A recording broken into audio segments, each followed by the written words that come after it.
ಏನಾದ್ರೂ ಸಮಸ್ಯೆ ಅಲ್ಲ, ಅದನ್ನೇ ನಾನು ಹೇಳಿದ್ದು. ನಾನು ಒಂದೇ ವರ್ಡಲ್ಲಿ ಹೇಳಿದೆ ಟೆಕ್ನಿಕಲ್ ಅಂತ, ನೀವು ಅರ್ಥ ಮಾಡ್ಕೊಳ್ಳಿ. 56,000 ಹುದ್ದೆಗಳನ್ನ ನೇಮಕಾತಿ ಮಾಡಬೇಕು ಅಂತೇಳಿ ಸರ್ಕಾರ ತೀರ್ಮಾನ ಮಾಡಿದೆ. ಬಡ್ಜೆಟ್ನಲ್ಲೂ ಕೂಡ ಮಾನ್ಯ ಮುಖ್ಯಮಂತ್ರಿಗಳು ಅದನ್ನ ತಿಳಿಸಿದ್ದಾರೆ.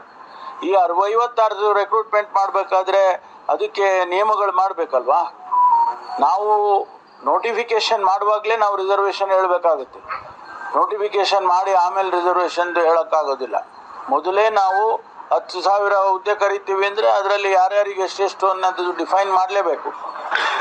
ನಾವು 56% ರಿಸರ್ವೇಷನ್ ಕೊಡಬೇಕು ಅಂಥೇಳಿ 56% ಜನಸಂಖ್ಯೆ ಆಧಾರದ ಮೇಲೆ ಕೊಡಬೇಕು ಅನ್ನುವಂಥ ತೀರ್ಮಾನ ಆದಾಗ 7%, 3% ಇದ್ದದ್ದನ್ನು ಇನ್ನೂ 4% ಜಾಸ್ತಿ ಮಾಡಿ 7% ST ಸಮುದಾಯಕ್ಕೆ, ಪರಿಶಿಷ್ಟ ವರ್ಗದವರಿಗೆ, ಪರಿಶಿಷ್ಟ ಜಾತಿಗೆ 2%, ಅಂದರೆ ಅದು 36% ಆಗುವಂಥದ್ದು.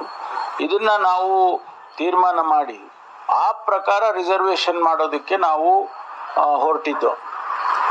ನಾಗಮೋಹನ್ ದಾಸ್ ಅವರ ವರದಿ ಬಂದ ಮೇಲೆ ಆ 56% ಆಧಾರವಾಗಿ ಇಟ್ಕೊಂಡೇ ನಾವು 6, 6, 5 ಅಂತೇಳಿ 3 ವರ್ಗಗಳನ್ನು ಮಾಡಿದ್ದು.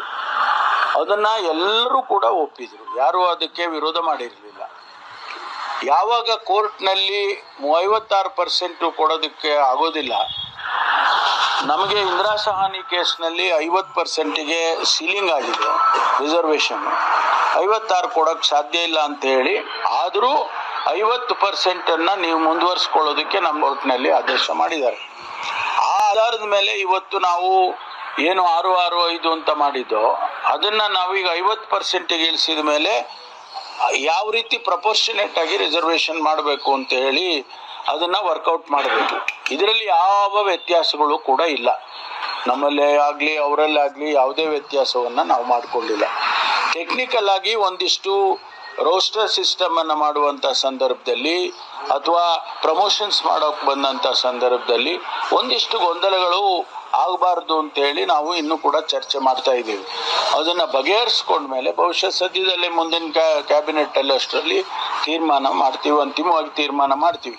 ಇದರಲ್ಲಿ ಯಾವ ವ್ಯತ್ಯಾಸಗಳು ಇಲ್ಲ. ಇದರಲ್ಲಿ ಬೇರೆ ಬೇರೆ ಸಮುದಾಯಗಳು ಕೂಡ ಇದು ಬರೀ ನಾವು 2 ಸಮುದಾಯ ಅಲ್ಲ, ಬೇರೆ ಬೇರೆ ಸಮುದಾಯಗಳು ಕೂಡ ಇದ್ದಾವೆ. ಬೋವಿಸ್ ಇದ್ದಾರೆ, ಲಂಬಾಣಿಸ್ ಇದ್ದಾರೆ, ಕೊರಚ, ಕೊರ್ಮ ಮತ್ತು ಅಲೆಮಾರಿಗಳನ್ನು ಕೂಡ ನಾವು ಅವರಿಗೂ ಪ್ರತ್ಯೇಕವಾಗಿ ಒಂದು ರಿಸರ್ವೇಷನ್ ಫ್ಯಾಕ್ಟರಿ ಇಡಬೇಕು ಅಂತೇಳಿ ಅದು ಚರ್ಚೆ ಆಗಿದೆ. ಇವೆಲ್ಲ ಪರಿಗಣಿಸಿ ಮುಂದಿನ ಕ್ಯಾಬಿನೆಟ್ಟಲ್ಲಿ ನಾವು ಅಂತಿಮವಾಗಿ ತೀರ್ಮಾನ ತಗೊಳ್ತೀವಿ.